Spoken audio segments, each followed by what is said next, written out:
Drag to install. What? What is that? Why am I having to drag from here to install it? And it just looks so out. I've worked in IT for the past 17 years. Infrastructure, Windows servers, a little bit of Linux, but never, ever, ever Mac. There was just never any need for me to have one. There was always some design department that worked somewhere in the building that used Macs for things, and the service desk would always just be scared as soon as they called up and said there was a problem with one of them, because nobody in the team knew how to use them. That's pretty standard in the UK. Windows was just the way to go. But 3 days ago, I caved. I finally bought my very first Mac. And let's just say it's been a little bit of a culture shock. I ended up going with the M5 Air.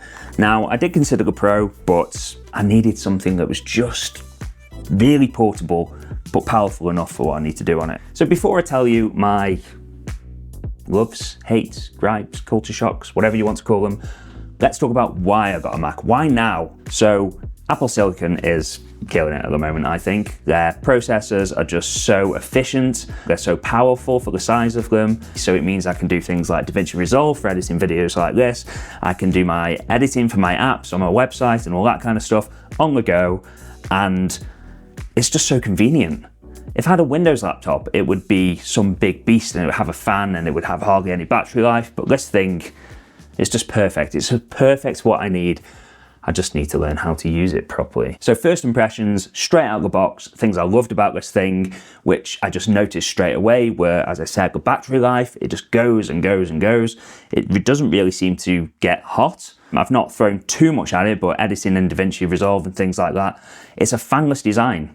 How does this work? It's amazing. I know phones don't have fans, but this is a powerful machine and it's fanless.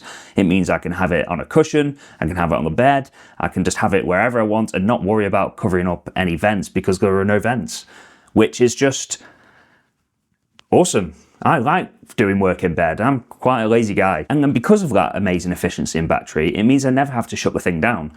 I'll just close it and then open it again a couple of hours later, and it's exactly where I was. Before the screen's even fully opened, it's back where I was, and the battery hasn't dropped at all. Now that is an absolute game changer for me because I do tech journalism, and sometimes I'm just working on projects that I need to dip in and out of, and the fact that I can now do that, I mean, I thought my Chromebook was quicker booting up, and I know this isn't booting up, but you get the thing. I don't have to turn it off, I can just open it, carry on, do my stuff. Amazing. Amazing. Now the keyboard on this thing as well, I can't quite place it. Maybe someone will point out to me what is behind this keyboard, because it's just probably the nicest keyboard I've ever typed on. I thought it would be a pain because you know when you get a new laptop and they move some buttons around and you've got the FN button over here or then over here or whatever it might be. Obviously on Mac it's completely different. You've got the globe button, the control button, the other buttons that I've not quite worked out what they all do yet. But this keyboard just feels really nice to type on. I find I'm making fewer mistakes when typing, and I'm quite a clumsy typer. And it just feels so natural from any angle, even if I'm just sort of cruising in bed, typing on it. It's awesome, I love it. It's really easy to find accessories for this, so I search for cases, sleeves, docks, chargers. Because Apple is so mainstream, they just exist. Companies make things for this thing. Now, I use a Pixel in my sort of day-to-day life, and I've had iPhones before. I'm not loyal. So I know how hard it is when you buy something that's not super mainstream. I couldn't find cases for my Pixel and things like that, but it's a Mac. Like, you just search it and it's there on Amazon. If you want something for it, it exists. Somebody's made it because the market's there for it, and that is lovely. Oh, and speaking of accessories, I literally just had to pause this video as whilst recording because the postman was at the door and it's just delivered this. So, Magic Mouse, see how that goes as well. Sidecar as well is awesome. So whilst I've never owned a Mac before, I did recently buy a refurbished iPad M1 Pro Edition, and that's not what you call it, is it? iPad M1 Pro Edition? iPad M1. iPad Pro M1. Bought an iPad Pro M1. And it just works as a second monitor. You just go into the option and click sidecar, and wirelessly, there you go, you have a second monitor.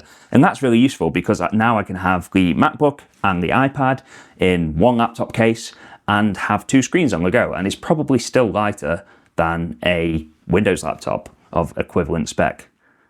I know people are going to tell me, but there's this laptop, shut up. Now let's talk about the culture shock moments. Things that I was just like, I just want to do this really simple thing, but I don't know how to. I feel like an idiot. Am I an idiot? Maybe I'm an idiot. It's actually really embarrassing because I just have a list of hundreds of conversations with AI asking really simple questions like, how do I install an app? How do I uninstall an app?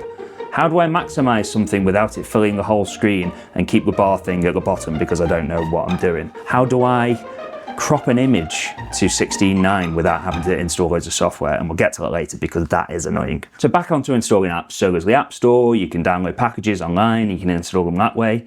And that's normal, that's fine, I can accept that. My phone works like that, my PC works like that. But drag to install? What? What is that? Why am I having to drag from here to install it? And it just looks so out of place. Obviously these vendors have tried to make it look intuitive and cool and part of the design, but somebody explain that to me please. I don't understand. Is that for nostalgia purposes? Is that how it's always been?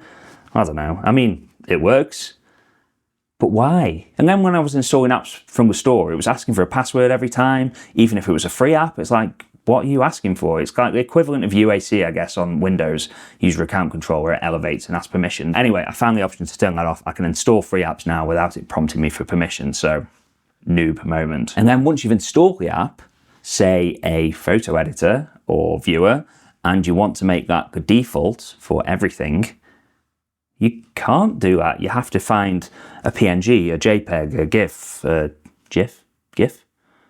A WebP, and go to all of those and right click and change the default. Right click, double tap, not right click. I know you can change it, but that was another one, caught me off guard. And I know I said the keyboard is one of the best I've ever typed on, and I will stand by that, it really is. But coming from Windows, it's so confusing having all these extra buttons. I know you guys are watching this thinking, what is this idiot talking about? But what's that? What's that line? Why is there a picture of a globe here? Command. It's just a lot of buttons to get used to. I know they're all functional and it actually opens up more options, and that's good. It's good. I'm not complaining. I'm just saying it's a bit different. Oh, and one more thing about the keyboard, the quotation and at symbols are swapped around compared to what I'm used to. So the at symbol's there and the double quotes are here.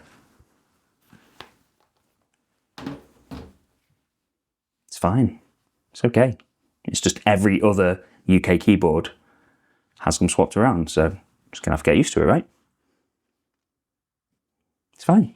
It's okay. Now, I mentioned image editing earlier because this was one of the first type of apps I tried to install, and my workflow is really simple. So basically, I need to create an image, whether it's with AI or download one or draw one or whatever it might be, and then I need to crop that image. So if it's come from another source, it needs to be cropped to 16:9 aspect ratio.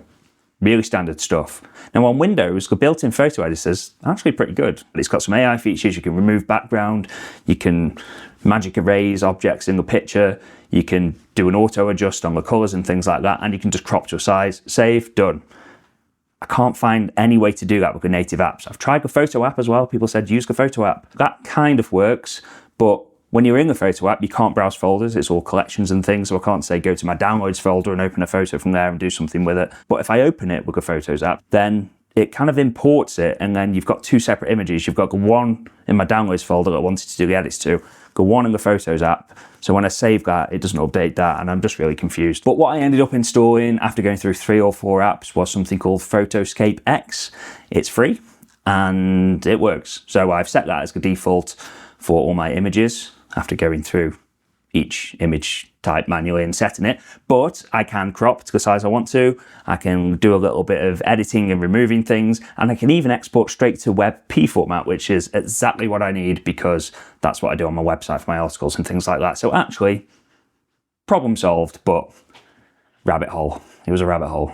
So what I will say is I still have my Windows PC as well. That's not going anywhere. Obviously that's amazing for gaming and for my video editing and things, although I now can do that on the MacBook. My PC is pretty decent, and I have been mocked in the past for calling my PC decent because it's got an RTX 5080 in it and a AMD 9800 X3D, which is apparently a bit more than decent, but you know, I'm British, we just say decent, it's a thing. It's decent. Oh, and on the topic of DaVinci Resolve, which is what I use for editing this video that you're watching now, there's no UI scaling option on the Mac, and I'm not sure why. The tick box just isn't there. So it means if I want to fit more stuff on the screen, I have to go in and change the overall display settings of the Mac and then switch it all back after if I want things to change back. Not a big deal, but different, innit? So the past couple of days I've been flicking through all the options in the settings on the Mac just to familiarise myself. I found the shortcut stuff, which is really good because sometimes I just want to take a little snip of the screen, a little shortcut, print screen. So on a PC I would press one button, print screen, and then it would come up, I'd draw around it, and then that's in my clipboard. On the Mac, for the print screen, you have to press 3 different keys depending on what print screen you want. So I think it's Option, Command, and then 1, 2, or 3. But that just saves the image. If you want it on your clipboard, there's another button you have to press. So 4 buttons. I noticed there's a shortcut option, and I could manage to change that to 2 keys now. So that's quite nice that you can customize those on there. But wow, that was annoying when I first found that. I just didn't have enough dexterity to take the screenshot I wanted to. Another option I found in the settings was something called Stage Manager, where it just collates the windows you've got open on the right hand side. That's pretty cool. Took a little while to get used to because you click on it and it swaps the apps out rather than bringing them out, but you can drag them, and yeah, a bit different again, but really useful for me because I'm still not quite used to using the dock and managing multiple windows and things like that. So it's good, it's good. So you've probably gathered by this point that I am a complete Mac noob. So if I've mentioned anything in this video where you're shouting at the screen, saying you can do it this way, or you just need to change that setting, put it in the comments, please. Put it in the comments nicely. Let's have a nice conversation. You know, it's usually me teaching you guys, so educate me. What are the best Mac shortcuts that I can use? What are the best options I can enable, applications I need to install? Just give me some tips, you know, help me out. I appreciate this video might have been a little bit ranty. I didn't want to script anything. I just wanted to spew my thoughts out on how I'm working with the Mac and how it compares to Windows. But just in case it wasn't clear, I do love this thing. It's so good. I'm so pleased with it. It actually makes me want to do more work, which is strange. And when I say work, I mean writing my news articles for my website, doing coding, things like that, because it's just so instantly accessible. And it means I can just chuck it in a backpack. It's gonna add hardly any weight to it, and the battery's just gonna last for ages. So it's just gonna be so useful. Oh, and it also means as well that when I develop software now or test fixes and things like that, I've now got a Chromebook, a MacBook, a Windows PC, a Steam Deck, so I can test it on all of those things and hopefully make more content for you guys, because one day I will be a Mac expert. Help me in the comments, please.